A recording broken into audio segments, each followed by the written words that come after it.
Hello, hello. Mga kaibigan.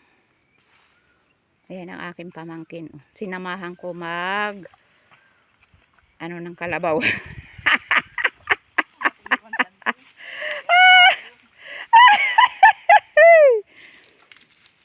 Bago kami nakarating dito, 3 palayan ang amin dinaanan. Tapos mga kanyugan. Ang layo talaga sa baryo. Ito, sinasakayan ng kanyang mister. Anak ng ate ko yung napanganay. Pinakapanganay kong pamangkin. Sabi ko, nung isang araw pa, sabi ko, Fran, sasama ako mag-ano ng kalabaw. Kasi wala yung asawa niya. Nagtrabaho doon sa kapatid. May shop daw yung kapatid sa Bulacan. Nagtrabaho muna kasi medyo kaaani lang nila nitong palalay. And ang mga nyug, oh. Nyug. Hindi kita ang bunga. Madilim. Madilim na ang aking telepono kasi. Tiguwang na. Umaga, pupunta siya dito. 1 week nang wala ang mister niya. May 2 yan anak. First year high school na yung panganay niya. Mag-aaral na bukas sa bayan. Yung inatinan kong piyesta nung June 12. Doon kami pinanganak sa bayan na yon. Tapos ito, barangay Nalayahan, dito nakatira ang ate ko. Dito rin nakapag-asawa yung panganay niya. Dati ang tatay niya namimili ng mga kalabaw, baka, baboy, na hold up, na baril, patay. Ewan ko ilang taon nang patay ang bayaw ko. Umuwi nga ako nun eh. Tinambangan sa daan, may dalang pera. Kakadeliver lang ng mga pinamiling hayop. Nagtatrabaho naman yan. May pinag-aralan yan, pamangkin ko na yan. Tapos siya ng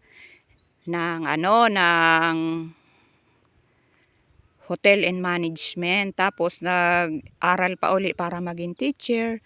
Panay ang exam. Hindi pinapalad. Kaya dyan lang yan nagtatrabaho sa barangay.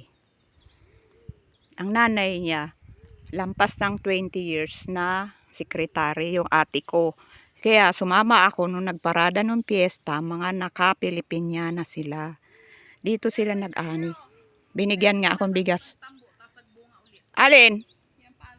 Oh. Inanihan na yan, pagtambo ulit ang bunga. Iyon ang inani nyo? Yung inani nyo, hindi nyo tinanim yon? Tubo lang? Hindi, tinanim. Oh. Yan o, tambo lang. Ah, yung mga tubo na yon? Iyon, nagbunga. Di aanihin pa yan. Dahil na. Sayang. Ayun mo, may bunga. Pwede yun ipatuka sa manok. Ang dami oh. Ang dami nga.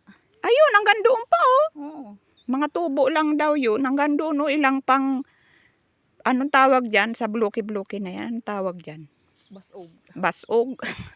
Ayun oh, mga hinog na oh. Pwede yan anihin. Abot pa yan naman sa dulo. Oo nga, ang dami oh, sayang. Pababa pa dyan. Hahayaan nyo na lang yan, di aanihin. Sayang. Dito nga ang dami niyan, pinakakan ko na sa karabaw. O di, pakain mo yan sa kalabaw kasi sa Japan, pinapakain sa kalabaw, palay. Ay sa baka. Kaya nga daw, masarap nga daw doon ang karning baka eh. Oo. Yan mga kaibigan. Ang aking experience dito sa probinsya. Yan. Ay, 3 na nga pala ang anak nito. Doon nag-aaral sa Naga City ang panganay. Nandoon sa Lola. Sa private school nag-aaral ang kanyang panganay. Ang pangalawa niya, lalaki, mag-aaral bukas sa bayan. Nasa Ateneo ito? Nasa Ateneo pala yung panganay niya. O diba, simple lang ang buhay nila dito. Oh. Pero nandoon sa Ateneo ang anak niyang panganay. Ang lola ang gumagastos. Yung lola sa tatay. Ayan, ang nyug. Ang dami kaya namin dinaanan bago kami nakarating dito. Ilang oras kaya kami naglakad? 45 minutes. O, biruin mo, 45 minutes kami naglakad. Sige ko kasing tigil kasi nagbibideo ako ng short video. Ngayon, kada may madaanan kami langka. Kung ano-ano pa, pinya, kawayan. Ube? O, di mayroon ka ng hukaying ube. Parang may okra doon. Oh. Parang okra. Tingnan nyo ito, ginagawang banig yan. Oh. Nanay ko nun marunong gumawang banig. Tsaka ang mama nito na ate ko, marunong din gumawang banig. Pero, hindi niya na yan maasikaso kasi busy man yun, may tindahan. Tsaka sekretary pa ng barangay. Kaya no time to make mat.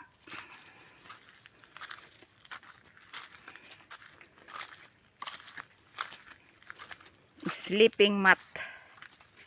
I don't know if my Englishing is correct. Pauwi na kami mga kaibigan. At magbibideo pa uli ako sa dadaanan, short video. 8 minutes ko lang to kasi pag 8 minutes may ads. Itong niyugan sa lolo ng mister niya. Pero wala man dito sa Bicol. Nasa Bulacan. Kaya doon nagpunta ang asawa niya sa kapatid. Kasi may motor shop.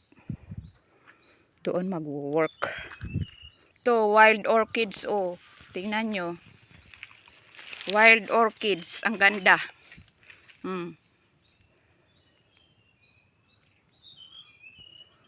Ayan. Ang dahon niya parang niyog din. Ayan, oh. Ayan ang dahon niya, no. Medyo naputol na nga lang. Ayan, oh. Ayan ang dahon ng wild orchids. Wild orchids! Wild orchids! Wild orchids. Picture. May nakita pa ako dito. Daming bulaklak. Ayan, oh.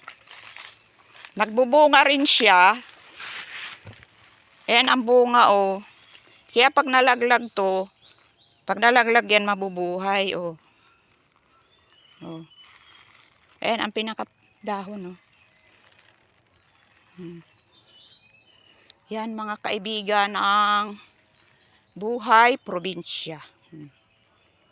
Diba? May langgam, kinagat ako, aray ko. Naiwan ang pamaypay. Pampaypay pa naman yan sa kalandiuling. Binili sa piyesta. Yan ang pinya. Sinort video ko na. Ay, paru-paro, sayang. Yan. Bye-bye mga friendship. 8 minutes na ang video ko. Salamat sa panunod. God bless us all.